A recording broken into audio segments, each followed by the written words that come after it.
John Tyler, March 29, 1790, January 18, 1862, was an American politician who served as the 10th President of the United States from 1841 to 1845, after briefly holding office as the 10th Vice President in 1841. He was elected Vice President on the 1840 Whig ticket with President William Henry Harrison, succeeding to the presidency following Harrison's death 31 days after assuming office.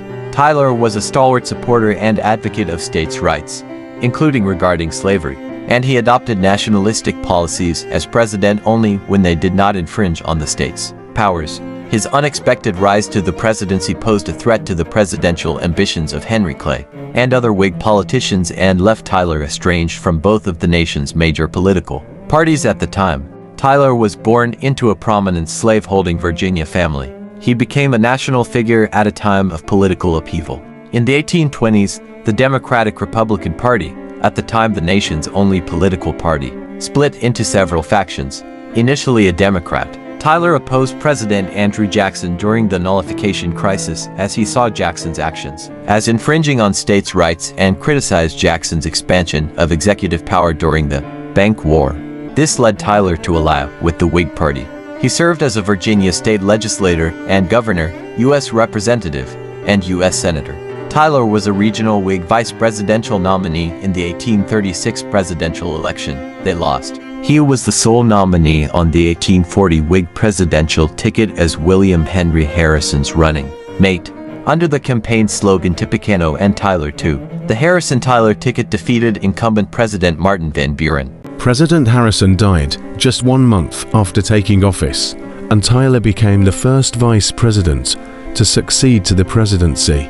Amid uncertainty as to whether a vice president succeeded a deceased president or merely took on his duties, Tyler immediately took the presidential oath of office, setting a lasting precedent.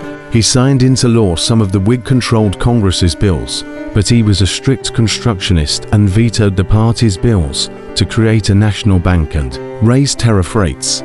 He believed that the president, rather than Congress, should set policy, and he sought to bypass the Whig establishment, led by Senator Henry Clay. Most of Tyler's cabinet resigned shortly into his term, and the Whigs expelled him from the party, dubbing him His Excellency. Tyler was the first president to have his veto of legislation overridden by Congress. He faced a stalemate on domestic policy, although he had several foreign policy achievements, including the Webster-Ashburton Treaty with Britain and the Treaty of Wanghia with China.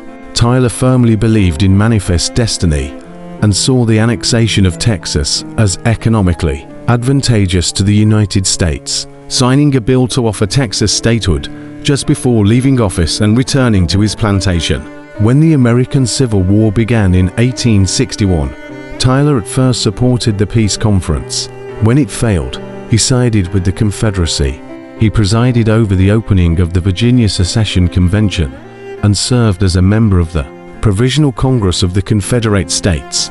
Tyler subsequently won election to the Confederate House of Representatives, but died before it assembled. Some scholars have praised Tyler's political resolve, but historians have generally given his presidency a low ranking.